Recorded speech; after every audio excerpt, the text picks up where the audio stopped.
គិតថាខ្លួនឯងមិនល្អហើយគ្មានចិត្តស្មោះសរក្នុងរឿងស្នេហ៍តែពេលបានជួបអូនអារម្មណ៍ឈួតឡប់ជាមិនដឹងទេមិនបានស្រឡាញ់ទេតែអាណិត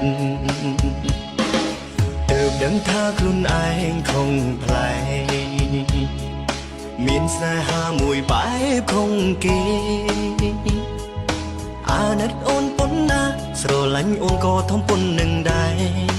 ការពិតស្នេហាផ្ដើមចេញពីអាណិតបងស្រឡាញ់អូនខ្លាំងណាស់មកចាំងជីវិតថ្លាមថ្លៃស្រឡាញ់ដល់បេងដូងបងឈប់ដើរបងស្រឡាញ់អូនបំផុត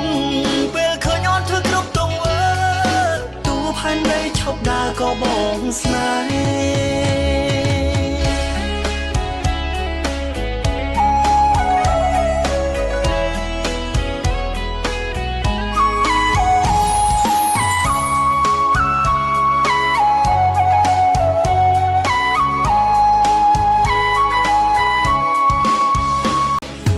ដឹងថាខ្លួនឯងคงប្លែក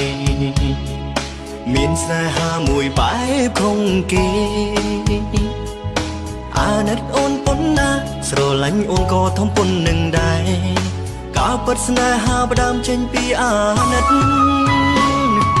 បងស្រឡាញ់អូនខ្លាំងណាស់មកចាំងជីវិតថ្លាមថ្លៃស្រឡាញ់ដល់បេងដូងបងឈប់ដើរបងស្រឡាញ់អូនបំផុតពេលឃើញអូនធ្វើគ្រប់ទង្វើ